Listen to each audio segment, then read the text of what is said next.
Ciao a tutti e benvenuti a Italian Pod. Io sono Francesca e oggi insieme a Luca parliamo di un tema che tocca tutti: la casa. O meglio, la tua casa. Ciao ragazzi. Sì, perché in Italia casa non è solo un edificio, no? È molto di più. È famiglia, ricordi, sentirsi al sicuro. Tutte quelle cose che ti fanno sentire davvero te stesso. Esatto, Luca. Per me, casa è dove mi sento confortevole, dove posso essere me stessa. Mi viene in mente la mia infanzia a Firenze, nella casa dei miei genitori. Ricordo il profumo del pane fresco la domenica mattina, la voce di mia mamma che mi chiamava. E tu, ascoltatore, cosa significa casa per te? Ecco qualche parola chiave. Casa, famiglia, ricordi, confortevole, sentirsi al sicuro. Prova a pensare. Se dovessi descrivere la tua casa ideale in 3 parole, quali sceglieresti? Allora, come descriveresti la tua casa in italiano? Per esempio, io vivo a Roma, in un appartamento non troppo grande. Direi, la mia casa è piccola, ma luminosa. Sì, e puoi aggiungere dettagli. C'è un soggiorno, una cucina e 2 camere da letto. Oppure, amo il mio balcone perché vedo il tramonto. Facciamo pratica insieme. Ripeti con me. Il mio posto preferito in casa è... Oppure, nella mia cucina c'è... Adesso prova a personalizzare. Pensa al tuo spazio preferito e descrivilo. Sai, a volte casa non è solo un luogo fisico, ma un sentimento. Ti capita mai di sentire nostalgia per la tua casa d'infanzia, Luca? Oh sì, spesso. Mi manca la casa dei miei nonni in campagna, quei dolci ricordi delle estati passate lì. Le radici sono importanti, no? Assolutamente. Ecco alcune parole utili. Nostalgia, dolci ricordi, mi manca, radici. Adesso, ascoltatori, vi invito a scrivere una frase su cosa vi fa sentire a casa. Per me è l'odore del sugo nella cucina di mia nonna. Mi fa sentire subito a casa, anche se sono lontana. Parliamo un po' degli oggetti che rendono una casa speciale. Per esempio, tavolo, sedia, armadio, divano, lampada. Sono cose semplici, ma ognuno di noi ha oggetti che rendono la propria casa unica. Sì, come la vecchia poltrona di mio padre o la lampada che ho comprato in un mercatino. Sono dettagli che trasformano un posto in casa. Adesso vi sfido. Pensate a 5 oggetti che rendono la vostra casa unica. Quali sono? Scriveteli o, se volete, diteceli sui nostri social. La casa è anche fatta di routine quotidiane. Facciamo un po' di vocabolario. Fare colazione, rilassarsi, cucinare, guardare la TV, leggere. Io, per esempio, la sera mi rilasso sul divano e leggo un libro. E tu, Francesca?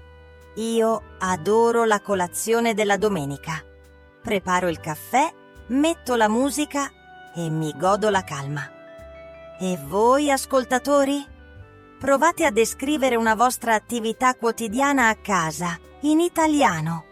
Parliamo un attimo di come ci sentiamo a casa. Felice, tranquillo, annoiato, stressato, rilassato.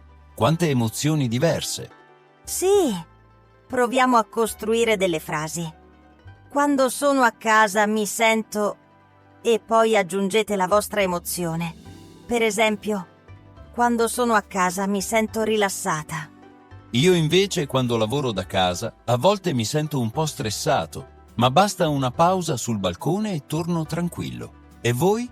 Come vi sentite a casa? Mandateci le vostre frasi. Un'altra cosa importante: l'ospitalità. In Italia, accogliere un ospite è quasi un'arte. Ecco qualche parola. Ospite, accogliere, offrire, chiacchierare, mettere a proprio agio. Facciamo un piccolo roleplay. Ciao, entra pure, accomodati. Vuoi qualcosa da bere? Così si fa sentire un ospite a casa, no? Mi ricordo la mia prima cena con amici a casa mia. Ero emozionata e volevo che tutti si sentissero a proprio agio. E voi, ascoltatori, come accogliereste un ospite? Se vi trasferite in Italia, come potete rendere un posto casa vostra? Un consiglio: aggiungete dettagli personali, cucinate un piatto della vostra cultura, fate amicizia con i vicini. Ecco alcune frasi utili. Dove si trova il mercato più vicino? Oppure, mi puoi aiutare con questa scatola? Mi viene in mente quando ho aiutato un amico straniero a sistemarsi a Milano. All'inizio era tutto nuovo, ma grazie ai vicini e ai piccoli gesti ha iniziato a sentirsi davvero a casa. La comunità fa la differenza. Sai, Luca, quando sono stata in Inghilterra per un breve periodo, ho notato tante differenze rispetto alla vita in casa in Italia. Per esempio, la tradizione di cenare molto presto o il modo di vivere l'appartamento e il cortile. Sì, anche il concetto di condominio è diverso. In Italia spesso si conoscono tutti i vicini, si chiacchiera nel cortile. L'ospitalità è una vera tradizione qui.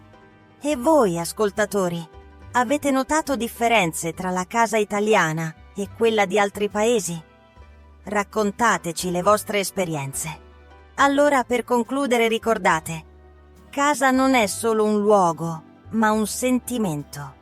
È dove troviamo amore, pace e felicità. Facciamo un piccolo ripasso. Casa, famiglia, ricordi, sentirsi a casa, ospitalità. Sono queste le parole che ci accompagnano oggi. E ora tocca a voi. Condividete con noi dov'è la vostra casa del cuore. Siamo curiosi di leggere le vostre storie. Grazie per averci ascoltato, amici. È sempre un piacere chiacchierare con voi. Alla prossima puntata di Italian Pod.